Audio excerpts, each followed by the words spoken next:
लाखों लाखों लोग अपने खुद के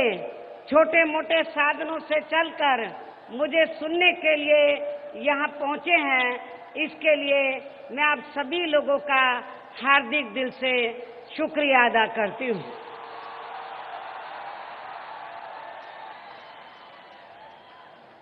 हालांकि मैं हेलीकॉप्टर से ये देख रही थी कि जितनी भीड़ आपके पंडाल के अंदर है उससे ज्यादा भीड़ पंडाल के बाहर सड़कों पर लोग खड़े हुए हैं,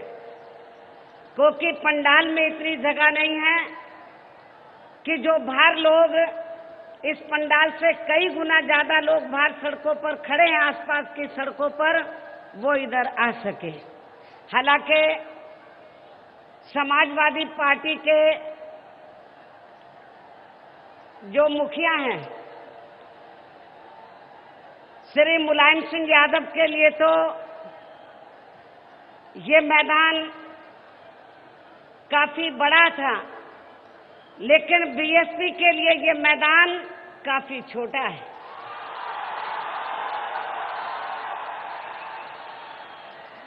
और वैसे भी आज आपकी इस अपार भीड़ के जोश व उत्साह को देखकर मुझे ये पूरा भरोसा हो गया है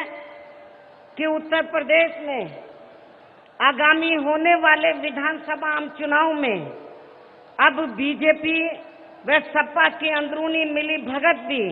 यहाँ बीएसपी को किसी भी कीमत पर पूर्ण बहुमत की सरकार बनाने से नहीं रोक पाएगी। और ऐसा हो जाने पर फिर से उत्तर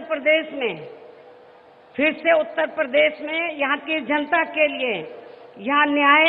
व अमन चैन के दिन फिर से वापस आ जाएंगे। और साथ ही यहाँ प्रदेश में हमारे महान संतों, गुरुओं व महापुरुषों में भी खास तौर से महात्मा ज्योतिराव फूले, छत्रपति शाहू जी महाराज, श्री नारायणा गुरु, बाबा साहब डॉक्टर भीमराव अंबेडकर व मान्यवर श्री कांशीराम जी आदि का भी सर्वजन हिताय व सर्वजन सुखाय का सपना फिर जरूर साकार होगा। क्योंकि अब उत्तर प्रदेश की जनता, खासकर यहाँ कांग्रेस, बीजेपी व सपा आदि के शासन काल के चाल, चरित्र, चेहरा, नीति व नियत को भी काफी अच्छी तरह से समझ चुकी है। और इस संबंध में मैं ये कहना चाहूंगी कि आजादी के बाद शुरू में काफी लंबे समय तक अर्थात लगभग 37 वर्षों तक अकेले यहाँ उत्तर प्रदेश में कांग्रेस पार्टी ने ही एक छत्र राज किया है। और अब ये पार्टी अपनी गलत नीतियों व गलत कार्य प्रणाली की वजह से उत्तर प्रदेश के साथ साथ केंद्र की सत्ता से भी बाहर हो चुकी है। कांग्रेस पार्टी ने जिसने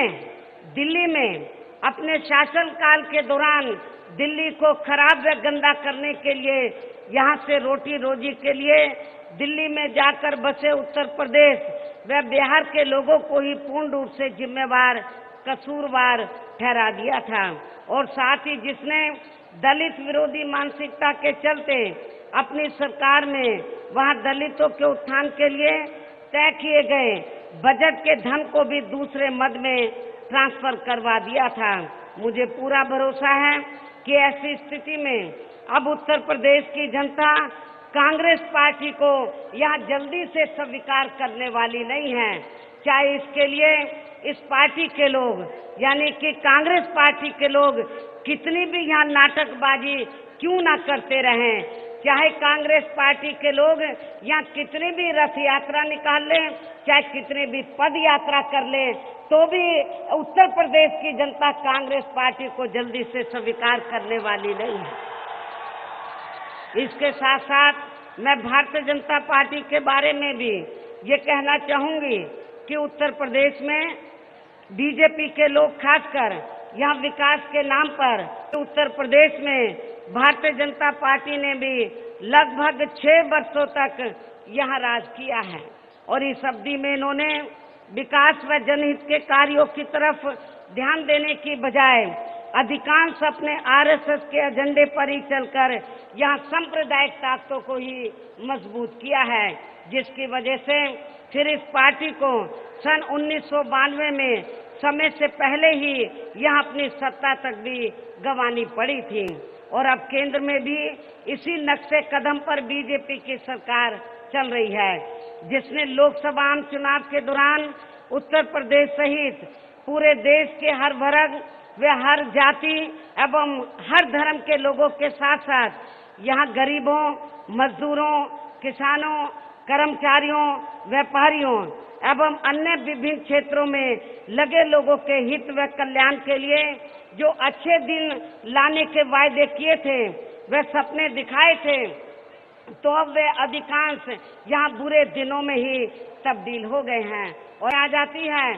तो बीजेपी के सत्ता में आते ही तो फिर पूरे देश में और खासकर उत्तर प्रदेश में जो यहाँ पर वर्षों से बुरे दिन चल रहे हैं, हर मामले में हर स्तर पर, तो वो अच्छे दिन में तब्दील हो जाएंगे। ये भारतीय जनता पार्टी ने तो लोकसभा चुनाव के दौरान कहा था, लेकिन मैं आप लोगों को ये बताना चाहती हूँ कि सन 2014 में जब लोकसभा के आम चुनाव हुए तो तब बीजेपी और इनके पीएम पद के उम्मीदवार ने ये कहा था कि आपके बुरे दिन चले जाएंगे और हर मामले में और हर स्तर पर अच्छे दिन आ जाएंगे। चाहती हूँ पूर्वांचल के लोगों से ये पूछना चाहती हूँ, आपको जो लोकसभा चुनाव के दौरान भारतीय जनता पार्टी ने ये कहा था, श्री नरेंद्र मोदी ने ये कहा था कि जब केंद्र में बीजेपी पावर में आ जाएगी तो फिर पूरे देश में जो गरीब और कमजोर वर्गों के लोग हैं तो उनको सरकारी राशन सस्ता मिलेगा, ये इन्होंने कहा था। लोकसभा चुनाव के दौरान बीजेपी ने कहा था कि पूरे देश में बिजली, पानी, स्वास्थ्य सेवाएं, रसोई गैस आदि सब सस्ती हो जाएगी। मैं आप लोगों से पूछना चाहती हूँ, क्या बिजली, पानी, स्वास्थ्य सेवाएं, रसोई गैस आदि क्या सस्ती हो गई है? क्या आप लोगों को सस्ती मिल रही है? और इतना ही नहीं, बीजेपी ने ये भी कहा था जब केंद्र में बीजेपी पावर में आ जाएगी तो फिर पूरे देश के अंदर, उत्तर प्रदेश सहित फिर पूरे देश के अंदर बिजली 24 घंटे मिलेगी। क्या आपको बिजली 24 घंटे मिल रही है? मैं समझती हूँ नहीं मिल रही है। बीजेपी ने ये भी कहा था, श्री नरेंद्र मोदी ने ये भी कहा था कि जिन लोगों के पास रहने के लिए अपने पक्के मकान नहीं हैं, उनके पक्के मकान बनाकर दिए जाएंगे। मैं आप लोगों से पूछना चाहती हूँ कि आपके पूर्वांचल में क्या एक भी पक्का मकान श्री नरेंद्र मोदी ने या केंद्र की सरकार ने आपको बनाकर दिया है? मैं समझती हूँ कि नहीं दिया है। यहाँ पर पूरे देश में गरीबी और महंगाई को कम करने की बात कही थी, बेरोजगार लोगों को रोजगार देने की बात कही थी। मैं आपसे पूछना चाहती हूँ कि आपके पूर्वांचल में बेरोजगार लोगों को रोजगार मिला है? मैं समझती हूँ नहीं मिला है। केंद्र की सरकार ने ये भी कहा था कि जो मजदूर लोग हैं उनकी मजदूरी बढ़ा दी जाएगी। क्या आप लोगों की मजदूरों की मजदूरी बढ़ी है? इसके अलावा किसानों को ये भी कहा था, जो किसान लोग थे उनको सस्ती सुविधाएं देकर उनकी आमदनी 2 गुनी कर दी जाएगी। क्या किसानों की आमदनी 2 गुनी हुई है? और इतना ही नहीं, केंद्र में जब बीजेपी पावर में आई तो भूमि अधिग्रहण कानून के तहत किसानों की जमीन भी छीनकर बड़े बड़े पूंजीपतियों को देने की इनकी योजना थी, लेकिन बीएसपी ने उनके इस मंसूबे को पूरा नहीं होने दिया। इसके अलावा